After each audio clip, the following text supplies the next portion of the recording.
got it right this time, and I feel very left out at the moment. So I'm going to keep talking in the background and find what I really need. Ian Hawkins is here to talk about. He's the founder of Grief Code, and I just met him recently, and we heavily connected around healing and having all these different journeys. Oh, Come on, no. come on! Bring it on! So we're having a footy panel chat, are we? Yeah. Well, what's happening this year, and who do you guys think should be winning? And of course, you're outweighed at the moment, so I'm just going to mute the Sharkies fan over there and just keep him quiet. Yep. you need all the things you can say. It's fine. So, it's footy season is starting soon. Anyway, let's get back to the topic at hand, and it's about the healing journey that everyone needs to actually go through to gain a lot of clarity, as I've gone through it myself, and just it's that deep dive inside all the different things that you've ever endured in your life. And I think, just to shed a little bit of light, it is back over to you, Ian. Tell us about the Grief Code. Well, the Grief Code is my own creation from my own experience. Losing my dad in 2005, it was obviously, you go through grief when you lose someone, especially someone passes away. It's the tsunami of grief that comes on top of that continued to play out for me, which was the thing that then challenged me again and again and again. And it's all of the unresolved and unknown stuff that you touched on before, Sandra, is sitting below the surface that we're often not even aware of. We don't even know it's playing on because it's been part of our makeup for our whole life, often from quite a young age. And all of these things, when you go through these big moments in your life, then really have a detrimental impact. They're those things that stop us moving forward when we want to. Yeah, things, right? The things that stop us moving forward when we want to move forward, they're the things that building the connections that we want to build when everything about us logically says that we should be able to do this, but then there's something there that we just know is just holding us back from really doing whatever it is and being whoever we are, whoever we want to be. And I'm getting the tingles here because it's really hitting the deep down inside of my soul, as it's a lot of these things that have happened to you, all the different traumas that have happened to your past as a child. It sort of plays on everything that happens as you grow up as a teenager, and it just explodes as you become an adult if you don't really deal with a lot of the major issues that who is your true makeup of today. And if you don't sort of conquer these things, these deep traumas inside of you, they keep on playing and playing, and they create these blockages. They create these blockages that I'm sensing, and I get it, that you get these blockages inside your subconscious and a lot of the decision making. Could you tell us more about, give us a deep dive of what you went through? So I will say that it can, when you describe it like that, it can seem really scary, but it doesn't have to be that way. There are actually ways that you can release these things. And when we talk trauma doesn't have to be a big event that we would associate with trauma. It can be someone made a statement which was completely harmless, but as a child, when we were 1, 2, 3, 4, we created this whole story around it. And then this story then plays out our whole life. And then we get to the point in our adult years where, like, this story, like, why can I not break this pattern? So that was the case for me. It was like spending a lot of my life wondering why I couldn't work out where to fit in, and then finding different little pockets where, interestingly, sport, right? Oh, now I'm pointing the wrong spot. Sport is a place where most of those things started to come more naturally. But the rest of my life, I was in this place where these old patterns of not good enough, not loved, not safe, at a subconscious level, which was restricting me from doing anything really. So having these moments of success, but really it just felt like I was on the treadmill. I was drifting for so many years. For those of us that have had kids, having a child is usually one of those moments where we go, I've got to be better than I am now. And if you don't, it shows up when you see your children displaying certain behaviors which remind you of yourself, and you go, oh, that does not sound good. But there's usually other moments, other bigger moments that come up. And if they haven't come up for you yet, they will, unless you start resolving some of these things, talking about some of these things. And when I say talking about it, it doesn't mean going and rehashing old territory, but instead, at the moment, this is what's going on for me. I can't move past this. I feel stuck here. I get stuck in my head. I'm overthinking. Talking about the actual things that are got the symptoms that you've got going on, that allows us Yep. space to be able to release the root cause of what is actually there.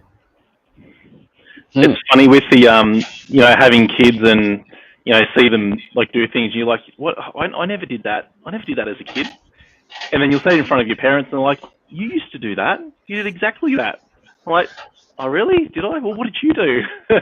So yeah, like you don't realize it, but then just having those conversations, they come back, and then how what are the things that we can do to adjust and teach ourselves and our kids that it's okay to talk about the feelings and what we go through. Yeah. It's so hardwired that we, like you just described, we don't even notice. It's like, oh no, it's like, and we also tend to suppress a lot of memories, and we remember things how we like to remember them, and they're usually through that lens of the trauma or the grief. It's that narrative, right? That you create that's self-soothing to yourself. Yeah. And when that comes up, eventually you sort of like think, wow, that's what actually stopping me from doing something that I might need to progress in that self-growth journey. Yeah, we create stories often that are so far from the truth it's not funny. We're awesome meaning-making creatures. We're awesome storytellers, and it's usually those stories that we get in our own imagination about, oh, this could be true, that could be true, when the reality is most of those things are just stuff that are driven by fear and past unresolved grief. So the sort of things that we can do is what you described before, Andrew, when you said awareness. So just even awareness of something that's going on and having that realization that, okay, well, here's this. And one of the most important next steps, and I didn't really realize how important it was until, one, I started doing it myself, and two, I started working with other men, is that talking. And it's so soothing to talk, and yet so often it doesn't happen. And I'll say this particularly from a male perspective, but generally speaking, women tend to connect and they talk and they get it all out. Men tend to stay silent. We keep it all in, and then we have all this stuff and this noise going on in our head. Being able to find a place where you feel safe to talk, and that often is not at home, because there's so many emotional triggers that happen with our family, and that's normal. But having someone who's not emotionally invested in what's going on, and having opportunities just to talk about anything and everything. So for some clients, the first half an hour, it just might be verbal diarrhea of anything they've got going on at the moment, something they're seeing in the news, frustration. They're just keeping silent on that elsewhere, and just allowing that sort of noise that's rebranding around in their head to just release. I also like to teach people how that they can talk it out in the privacy of their own home to themselves. So not necessarily talking to themselves, although that works too, but just getting a pen and writing all of the stuff that's going on, and then having a ceremonial burning process and allowing that to release. Now, if you prefer digital, type it out and then have a metaphoric burning, voice memo if you prefer to talk it out, do a video of yourself and then delete it with a burn. And that really is the first place, acknowledgement, and then to be able to start talking about it. Those two things on their own will create an awesome change for you straight away. There are more steps to it than that, but if you're looking for the go-to, it really is, they are the go-to place to get started to move through whatever it is that's keeping you stuck. Well, you're right about those, just having the conversations, because we met up probably over a year ago, Ian, and just had a one-on-one coffee, and then it wasn't until I had a conversation with Sandro, and I'm like, you know what, you've got to connect with Ian. Like, there's just something there, and the conversations we're having, and in the period of that year that's taken, and now we've sort of come to this, and we've got to talk more. And how can we get this out there, because we're more self-aware, or learning a little bit more about us now as people, and the goals we're looking to achieve. And it's a big part of it has been like being open-minded. I think that there is just the conversations we've been having, like this whole spiritual thing. It's been, you kind of like, it's, not really talking about it in your younger years. You're like, well, it sounds a little bit wacky, spiritual healing and stuff. Like, they're off with the fairies and all this kind of stuff. But as you talk to them and learn from them and listen to them, there's things there that are going on that can actually that are affecting you. Yeah, and it can be wacky. Like, there are still things that I experience now that I'm like, what is that? Like, and there's plenty of things that I'm like, not sure I buy into that. So it's really is your own experience. I like the description around spiritual as it's your connection to self and community. So we all know that we connect through energy, because you just have to walk into a room, and there are times where you feel the presence of someone there, and you're like, oh, there's something not quite right about them. There's no words spoken, you feel it. Or there's times where when you connect with those people and you're like, it's like I've known you all my life. And because there's something about the energy about them that reminds you of yourself. And so if you think about that connection with self, that ability to connect with your own energy and connect with the essence of who you are, whether it's meditation or something simple as just going for a walk in nature, then that, if you keep it that basic around your spirituality, then it'll lead you to where it leads you. Like Sandro was describing earlier, and also what the chat that we had the other week, like there's greater depth to that for him now because of just how things have unfolded. He's spent more time connecting. So I think what you said there is a really good point for people to remember is, it can seem wacky. I remember when I first learned about meditation, it was always thinking, that's something hippies do. And then it got introduced to me through a book that Paul Roos was one of the co-authors with his wife, and his wife was a meditation teacher, and that was the only way it was going to reach me, right? Through sport. And I'm like, well, if it's good enough for them, I'll give it a crack, right? You found that connection somewhere else. Even we've connected now. Even I know you're a Parramatta Eels supporter, but I still think you're okay. What? Hang on, wait. We were actually being complimentary when we talked about the Sharks. It was like, they're hard to hate. But now you've just made it personal. So, what should we talk about? Anyway, moving on along. Back to it. So there's so many facets, and it's multifaceted in many different areas, and it doesn't have to be religious or anything. It's really something deep inside of you, and a lot of people have been trying to figure out what this is, and we put this thing as a spiritual journey that everyone needs to go through, and a lot of it's about the things that in your mind and in your heart, and I've been reading a book as well that if we talk about ways of having our hearts and our minds to be in sync, we can have better clarity in how we talk to others, and we no longer put ourselves first. We don't put ourselves or the ego first, and the ego is what stops a lot of people from connecting. It's that big disconnect is when you go inside yourself in that egotistical way that you lose connection. And what we want to do as human beings is to stay connected with people, and how do we keep doing that and without going too wacky, as what Andrew mentioned, is something that what do you think? Well, you touched on something that's really powerful there. It's that we get caught in the ego, the logic brain, and then there's other people saying, "Oh, you have to ignore all of that." It's like, no, it's just another part of you that serves you. And then we have the intuitive side, and there's part of the intuitive side that we've had those moments where we have a gut feel and we either act on it and we get a result and we think, oh, okay, well, I was right to trust my gut, or we don't. And then we go, oh, I knew I should have listened to my gut. Logic took over. How do we create a deeper connection is learning to blend the two together. So not dismissing one or the other, but how can we actually use left and right hemispheres of our brain?